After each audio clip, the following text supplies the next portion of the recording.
If you spend your life waiting for people to believe you before you move, you'll never move. Noah Williams didn't know his father was important. He just knew they didn't talk about him. He knew other kids had stories, dads who were surgeons, CEOs, or sometimes just good at grilling. Noah's dad worked at the Pentagon, and no one at Jefferson Academy believed it. Not really. Noah lived in a two-bedroom row house in Arlington. Not the kind that whispered luxury, but the kind that held memory in its corners. His mother worked nights at a medical clinic.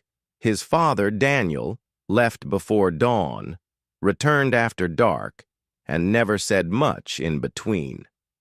Operational planning, he would say, like that explained the scraped knuckles or the way he stared at the news with clenched jaws. Noah was 11, old enough to understand secrets, too young to carry them well. The beginning of 5th grade came with projects, those get-to-know-you assignments that asked questions like, "What does your family do?" and "What's your dream job?" Noah didn't mind the second one. He wanted to be an engineer. He liked drawing bridges, not for traffic, but for people who needed to cross something bigger than water. But the first one? He stared at the worksheet until the page blurred. "What does your dad do?" He wrote, "Works in Washington," erased it, then wrote, "Defense," then scratched it all out and wrote, "He helps people without them knowing." He didn't turn the assignment in. One afternoon, Ms. Cartwright, his homeroom teacher, called him up after class. "Noah, your paper was missing." He shifted on his feet. "I didn't know what to write." She smiled kindly. "I'm sure whatever your parents do is worth sharing." "My dad works in defense," he mumbled. Her smile stiffened. "Like military?" Noah nodded. "Do you have a rank for him? A branch?" "No, ma'am." "I see." She didn't see. That night, Daniel was home early. He sat at the kitchen table, peeling the label off a beer bottle, not drinking it. Just quiet. Noah sat across from him, textbook open but eyes distant. "Something happen?" his father asked. Noah hesitated. "School stuff. They don't believe you work where you do." Daniel met his gaze. "That's all right. Most people aren't supposed to." Noah wanted to ask, "Then who are we telling the truth for?" But he didn't. Instead, he said, "Ms. Cartwright thinks I made it up." Daniel leaned back. "Do you think you did?" "No." "Then that's what matters." Noah didn't believe that yet, but he wanted to. On Sunday, they went to the park. Not because it was a tradition, but because the silence in the house had grown heavy. They walked the trails.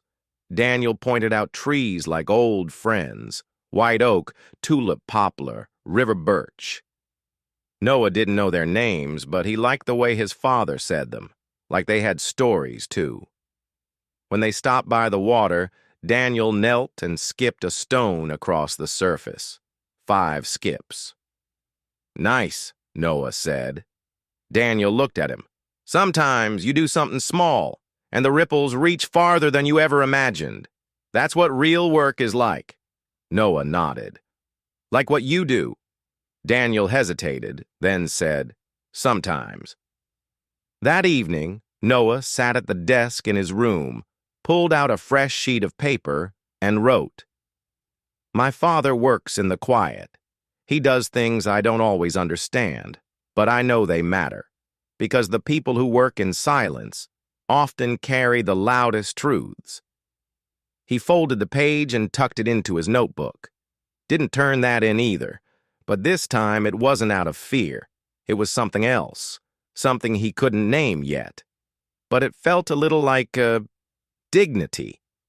Noah Williams sat quietly in the second row, his knees barely clearing the underside of his desk, while the morning sun spilled through Jefferson Academy's tall windows. The classroom smelled like polished wood, coffee, and dustless privilege, the kind that whispered you didn't belong unless someone else said you did. Across the room, Brett Chandler was bragging about how his dad had landed a defense contract. $70 million in R&D, he said, loud enough for the front row and the hallway to hear. He's flying out to Brussels next week. Noah kept his head down, sketching lines into the corner of his notebook. They weren't drawings, just shapes, shields, lines of defense. Ms. Cartwright entered just as the bell rang, wearing a navy blazer with gold buttons and that same tight-lipped smile that told you she'd decided who was worth her time before the semester began. "Good morning, scholars," she said, walking to the board. "Today we're starting our Family Connections project. Your task is simple. Prepare a 3-minute presentation about what your parent or guardian does for a living. A chance to learn from each other's homes. Our roots." Noah felt his stomach twist. He knew what came next. He'd seen it last year, and the year before that. Brett Chandler's slide deck with animated bar graphs. Olivia Dalton's mom sending in signed copies of legislation students clapping like interns at a Senate subcommittee. His own story, that his dad left before sunrise most mornings, that he worked in operations at the Pentagon, that he never wore a uniform but carried a badge he told Noah never to show anyone, that sometimes they came home to a black SUV idling nearby, but they never asked why. It didn't sound like a PowerPoint. It sounded like fiction. Ms. Cartwright wrote the due date on the board. "Presentations begin Friday," she said. "We'll go alphabetically by last name. Williams, you'll be first." The room turned in subtle, synchronized motion. Noah blinked. He felt like someone had knocked the air out of him without throwing a punch. Brett snorted. "Hope your dad's not like undercover or something." Laughter rippled through the classroom. Noah didn't look up. That evening, the house was quieter than usual. His mom was on a trip for work, so it was just Noah and his father, and the thick quiet of a home built on secrets.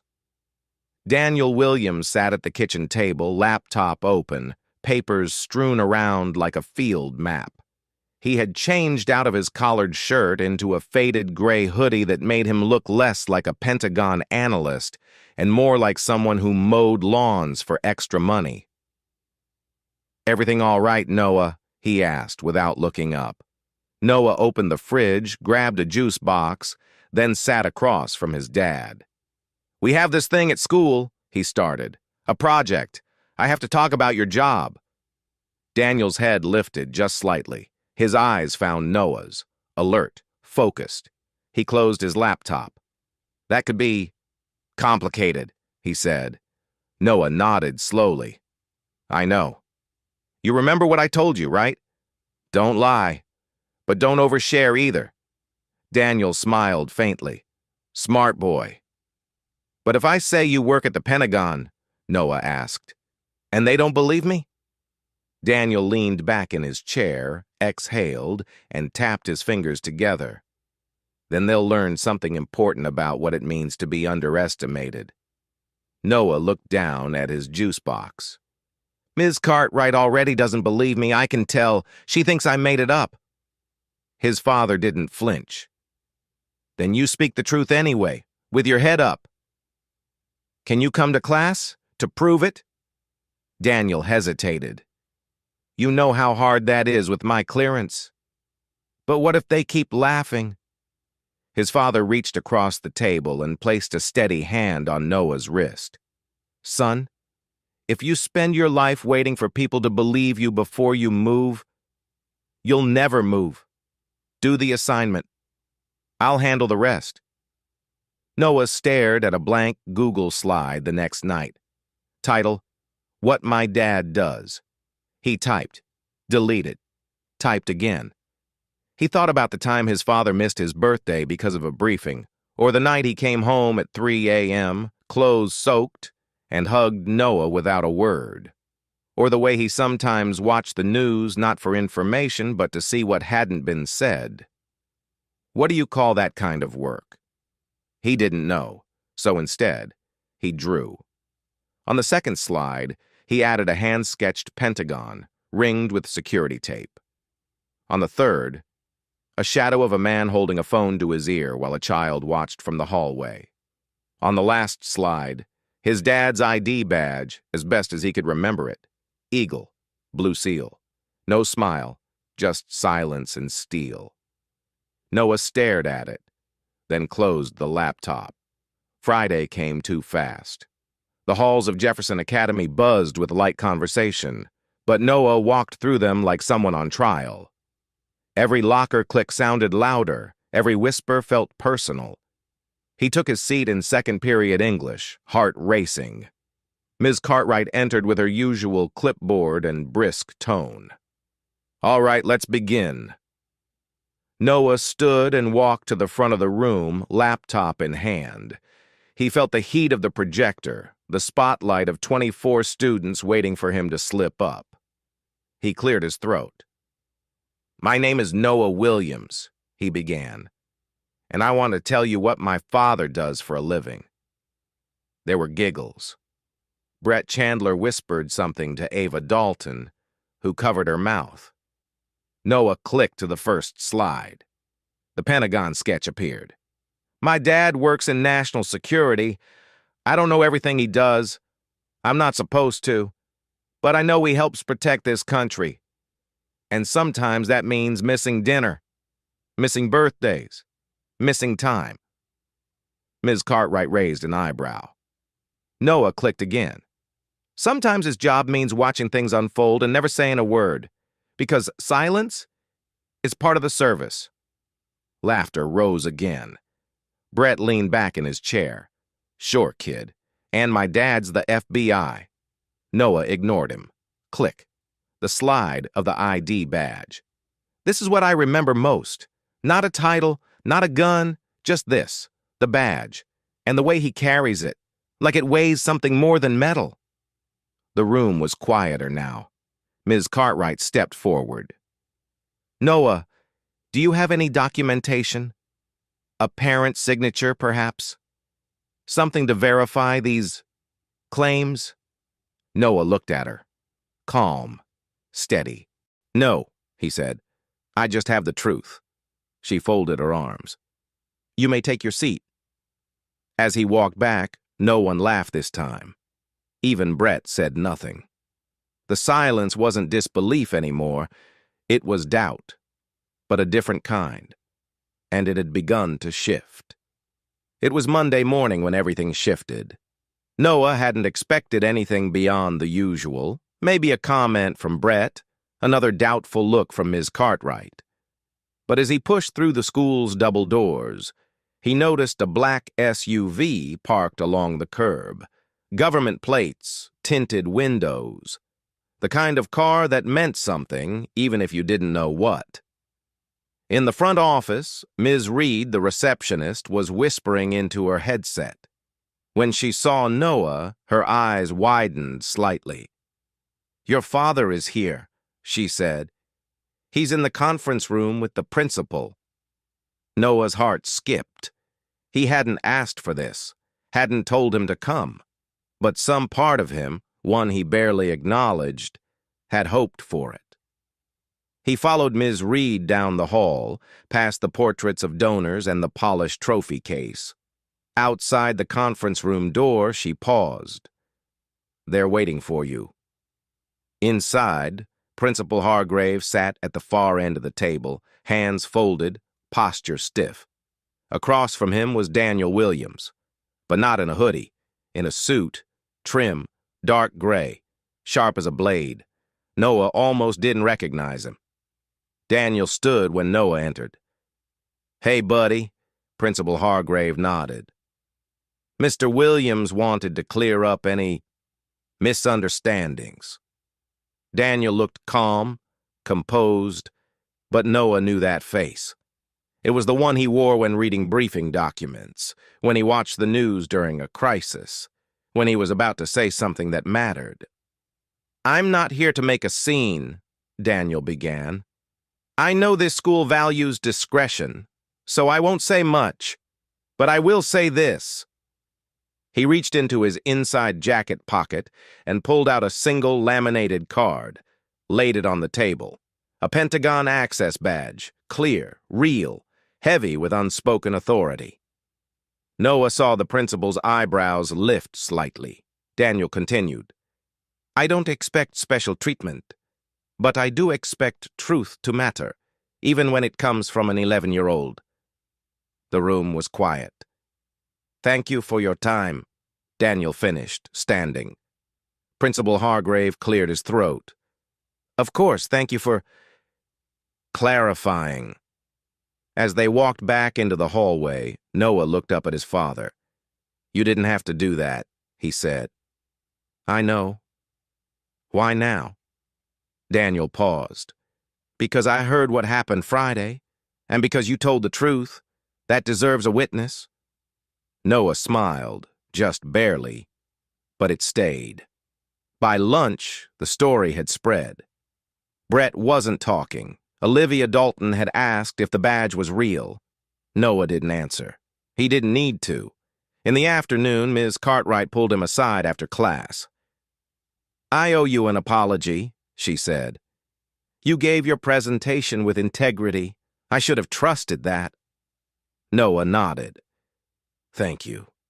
She hesitated. I was wrong to ask for proof. That wasn't fair. Noah tilted his head. Most people don't ask for proof from the ones they already believe. Her eyes flickered. She didn't argue. That night, Noah and his father sat on the porch. The stars were faint, the air cool. I didn't think you'd show up, Noah said. Daniel leaned back in his chair. I didn't think I would either. But you did. His father looked at him, quiet for a beat. Some truths deserve to be seen. Noah glanced at the sky. What do you actually do, Dad? Daniel smiled. Maybe one day I'll be able to tell you. For now, let's just say I make sure things stay standing. Noah thought about the bridges he liked to draw, the ones that held weight quietly. He nodded. I think I get it. Some truths are whispered in silence, waiting for the moment someone brave enough will finally ask. Noah noticed the change immediately. Not in how people treated him, though that shifted too, but in how quiet the world around him had grown. There were no more taunts, no more doubting looks in class. Ms. Cartwright even stopped him in the hallway to ask if he'd be interested in joining the science fair. But it wasn't approval that weighed on him. It was the absence of the question. No one asked how he felt about any of it. They praised his composure, his maturity. They said things like, you must be proud of your father, and you handled that well. But nobody asked what it had cost. On Tuesday, they were assigned a writing prompt. Describe a time when you felt invisible. Noah stared at the page for 20 minutes. Then he wrote a single line. When everyone finally saw me, but not the part that mattered. He didn't turn that one in either. That night, he sat on the porch again, legs pulled up to his chest. Daniel was working late. His mom had just finished a double shift. The house was quiet, lights low. The street was still. Then footsteps. A neighbor, Mr. Keene, approached. A retired Air Force colonel who walked with a cane and always wore a baseball cap that said, Service First. He paused by the gate. Mind if I sit? Noah nodded. They sat in silence for a few minutes before Mr. Keene spoke. Your dad's a good man. Noah said nothing. You know how I know? Noah shook his head. Because people like him carry weight the rest of us never see. The boy looked up. Do they ever get tired? Mr. Keene smiled. Every day, but they keep walking. Because someone has to. The next morning, Noah woke before sunrise. His father was in the kitchen tying his boots. Hey, Noah said, groggy. Daniel looked up, surprised. You're up early. Couldn't sleep? His father motioned to the chair. Sit. They ate toast in silence. Then Noah asked quietly, "Why don't people ask how I feel?" Daniel looked at him. "Because they don't know how." Noah stared at his plate. "I think they think I'm okay now, that everything's fixed." Daniel leaned forward. "It's not their job to ask. It's yours to answer, even if no one asks." "But what if I don't know the answer?" Daniel nodded slowly. "Then you start with that." At school that day, Noah went to the library during recess. Not because he had to, but because he wanted a place where questions were allowed. He picked a book off the shelf at random, Bridges of the World. He flipped through the pages slowly. Cable stayed, suspension, architect truss. All of them carried something, all of them held, but not without tension. He found a blank page in the back of his notebook and drew. Not a bridge this time, something smaller. A path, curving, rough, leading to somewhere unseen.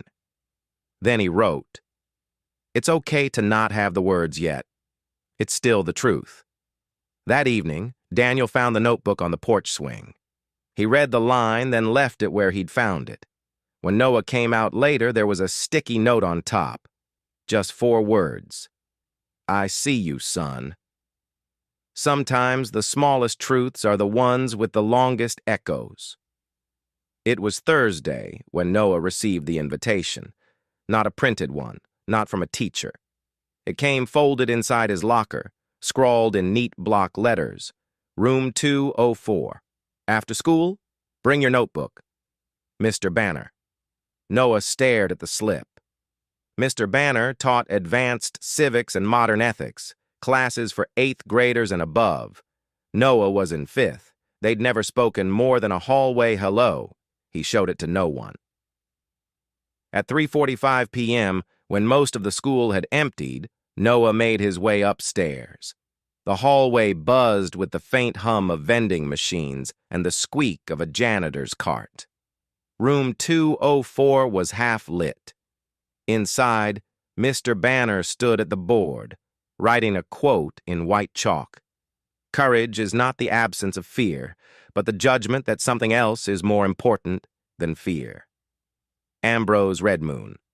Noah hovered in the doorway. Mr. Banner turned. "You came." Noah nodded slowly. "Have a seat." The room was quiet, not tense, just intentional. Books lined the walls. Old maps hung beside newspaper clippings. A globe rested near the window, faded but loved. "I read what you wrote," Mr. Banner said. Noah stiffened. "In the notebook?" "The one you turned in for the writing prompt. The part that mattered." That line stuck with me. Noah glanced down. "I didn't think anyone would read it." Mr. Banner smiled. "Most people write to be read. The brave ones write what needs to be said." He motioned to the chalkboard. "Do you know why I called you here?" Noah shook his head. Mr. Banner walked to the bookshelf and pulled out a slim volume.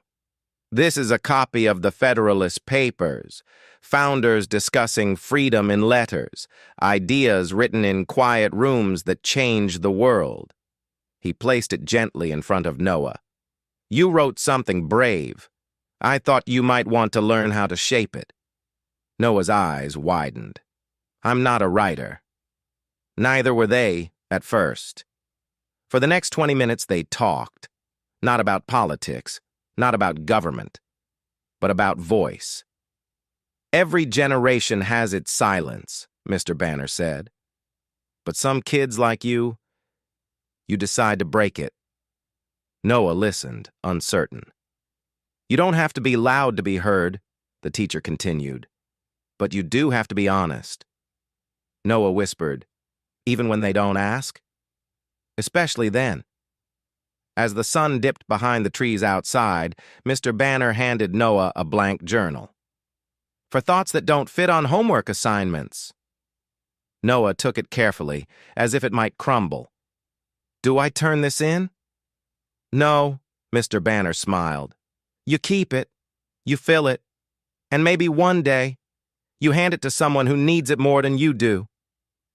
That night, Noah sat at his window, the journal open on his lap. He didn't know what to write yet, so he drew a line down the center. On one side, he wrote, "Things I'm afraid to say." On the other, "Things that matter anyway." The list wasn't long, not yet.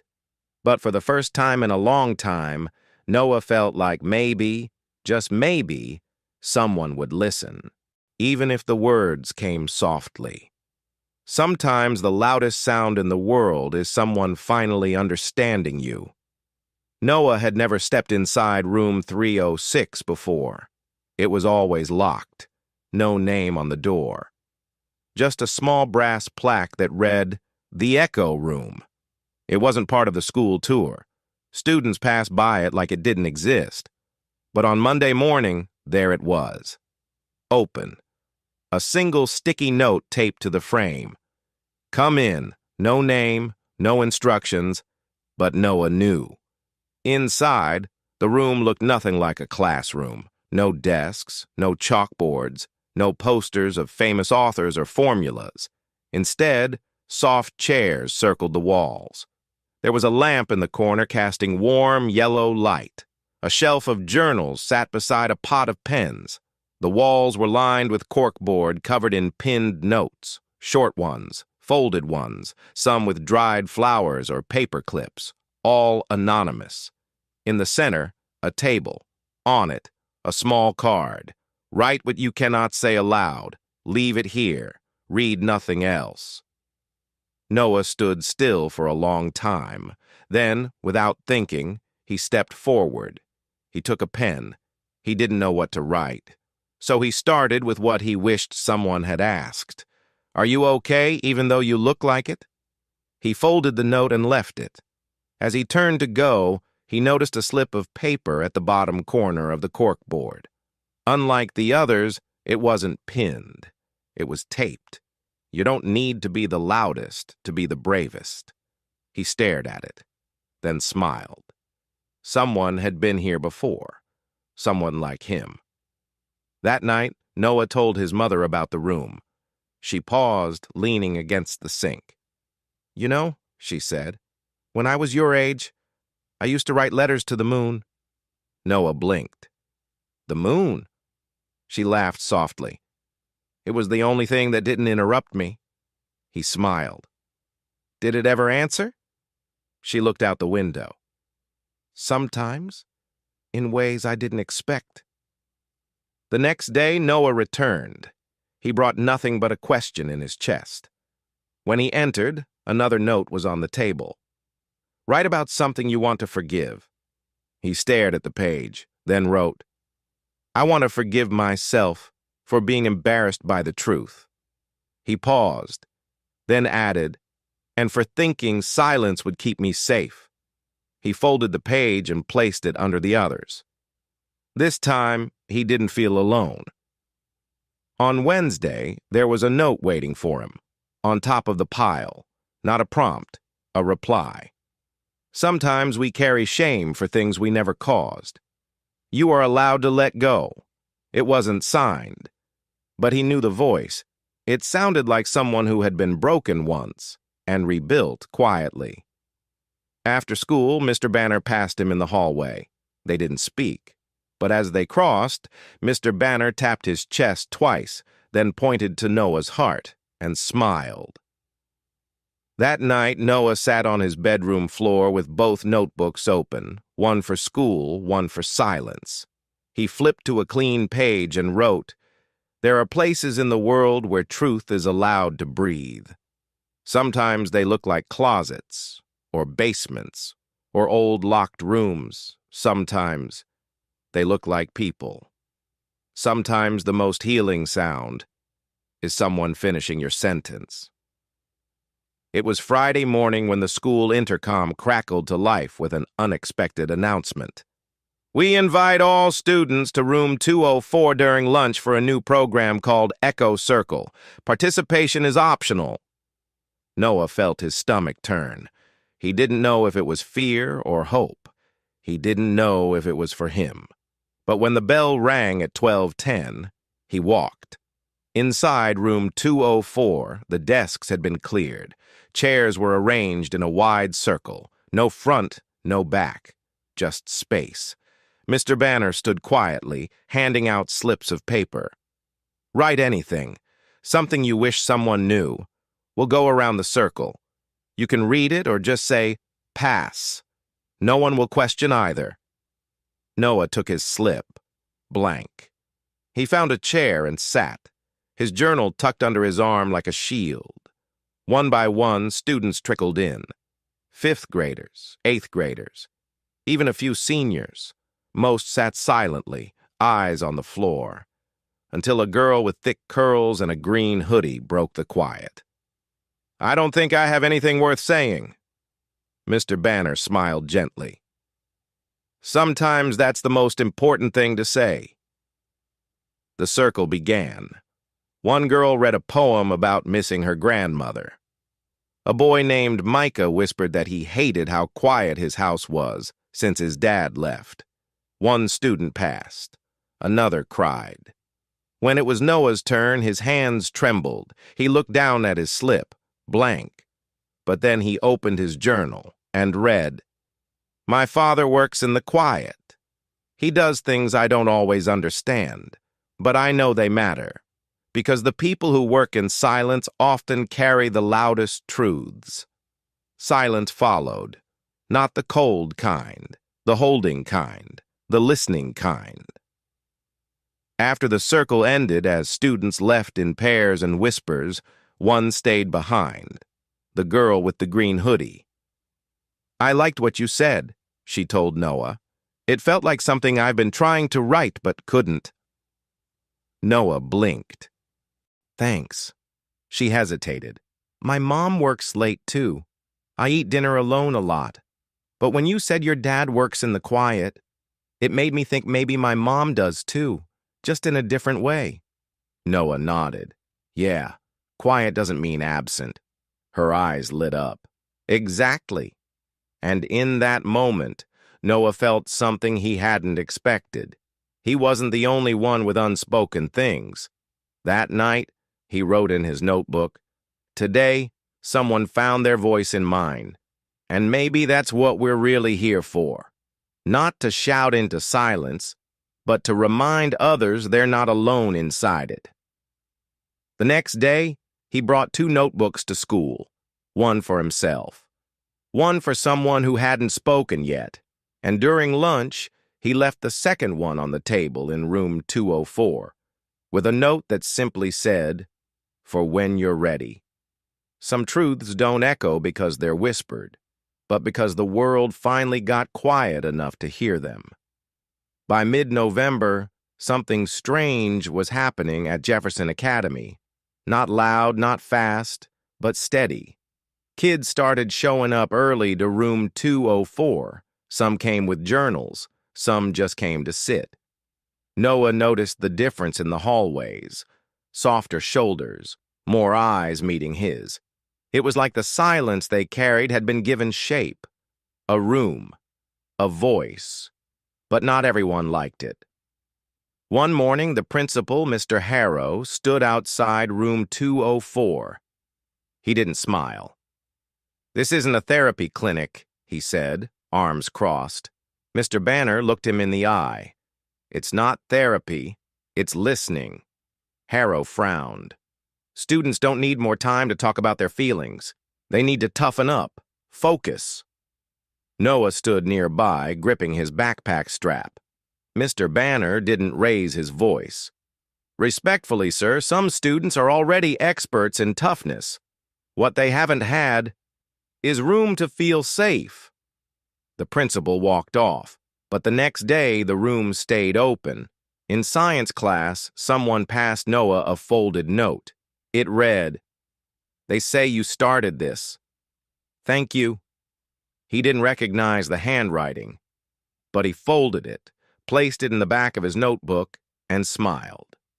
That evening, his father was unusually quiet at dinner. After a while, Daniel said, Your teacher called.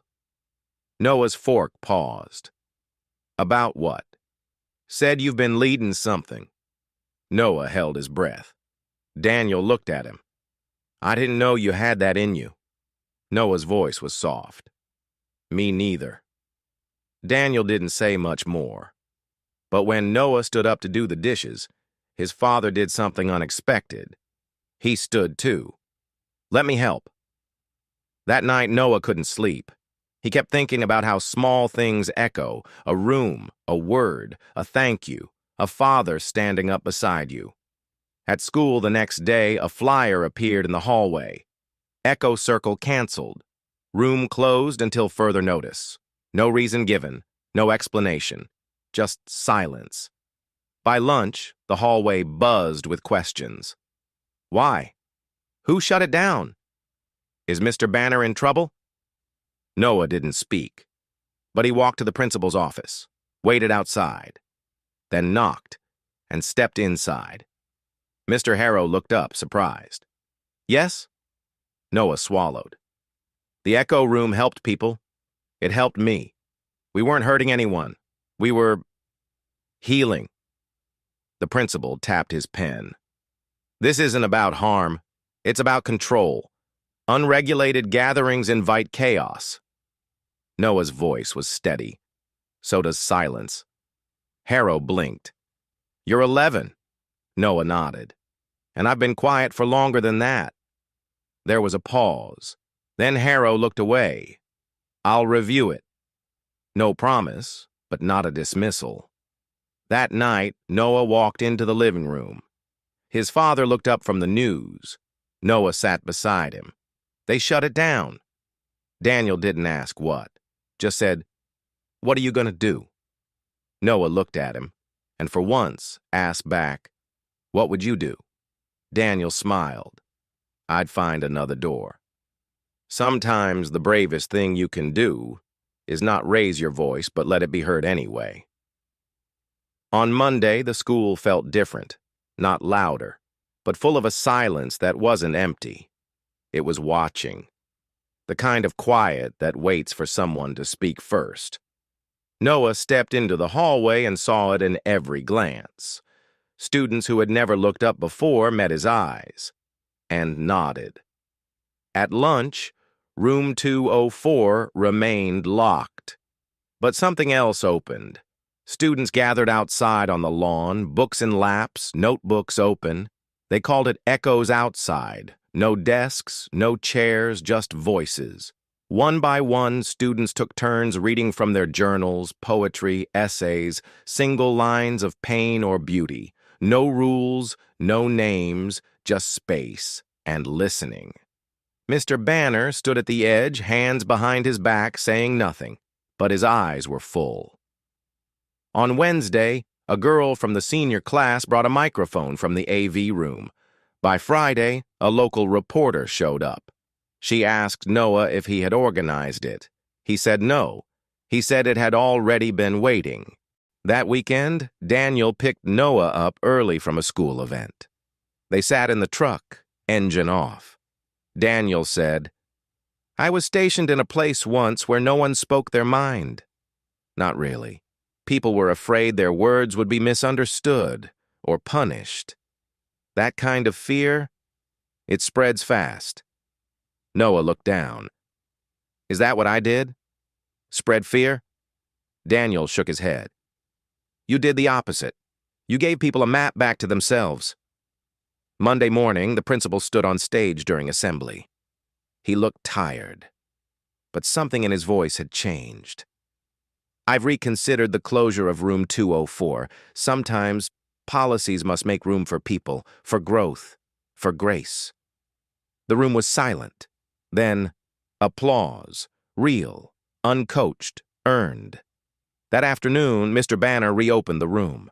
But now, the sign on the door read, Echo Room, open to all who listen. Noah didn't run to be first. He stood in the hallway a moment watching others walk in. He smiled and followed. Inside, the circle waited. Same chairs, same quiet, but a different kind of power. The power of something survived. The power of something passed on. Noah sat down. The girl in the green hoodie sat beside him. "I kept writing," she said softly, "because of that notebook you left." Noah looked at her, and for the first time, said it aloud. "I was scared, too." She nodded. "We still came." Noah looked at the door and thought about all the names that hadn't been spoken yet, all the truths still waiting. The circle wasn't finished. It had only just begun. The loudest legacies aren't always shouted. Some are whispered, and still change everything. The first snow of December arrived without warning. By sunrise, the schoolyard at Jefferson Academy was dusted white, delicate, soft, like the world had been reset. Noah stood at the window of room 204, watching flakes spin in quiet spirals. Behind him, the circle was already forming. Same chairs, same silence, but not the same boy. Not anymore. That morning, a new student joined them. She was small, wore a coat too big for her shoulders, and said nothing. Noah watched as she sat in the last chair. No one asked her to speak. No one needed to. The room had learned something, that being heard often begins with being allowed to simply be. Mr. Banner opened his notebook, but this time he didn't read. He looked at Noah. "Would you like to lead today?" Noah blinked. "Me?" The room waited. Daniel's words echoed. "Find another door." Noah nodded. "Yeah, I would." He stood up slowly, and instead of reading, he walked to the whiteboard. He picked up a marker and wrote, "What do we want to remember from this year?" One by one, students stood. "I want to remember what it felt like to matter. I want to remember I'm not alone. I want to remember that my words have weight." The girl in the green hoodie stood last. "I want to remember that listening is love." At home that evening, Noah placed a thin folder on the dining table. Inside was a proposal for something new, the Listening Initiative, a student-led space at Jefferson Academy, open weekly, moderated by rotating volunteers. Noah's mother read it with soft eyes. Daniel didn't say much, just nodded, then placed a pen beside the form. Noah signed his name, and Daniel signed beside it. 2 weeks later, the board approved it. Room 204 would remain, but it would also expand into something shared, something lasting. A hallway mural was painted, silhouettes sitting in a circle, shadows and light interwoven. Beneath it, a quote, "Not every hero wears a name. Some just hold space for others to speak." On the last day before winter break, the students held a celebration. No music, no balloons, just candles, and pages hung on string across the room, each filled with truths they had written but never dared say aloud. One paper read, "He doesn't say much, but when he listens, I feel like I exist." Another, "I thought I was invisible until someone asked me to stay." And Noah's, "I never knew silence could sound like home." That night, walking home in the snow, Daniel placed his arm around his son's shoulders. "I wasn't always good with words, Noah." Noah smiled. "Me neither." They walked a little farther. Then Daniel stopped. "But I'm proud of you." Noah looked up and said the only thing that ever really needed saying, "I know." The end.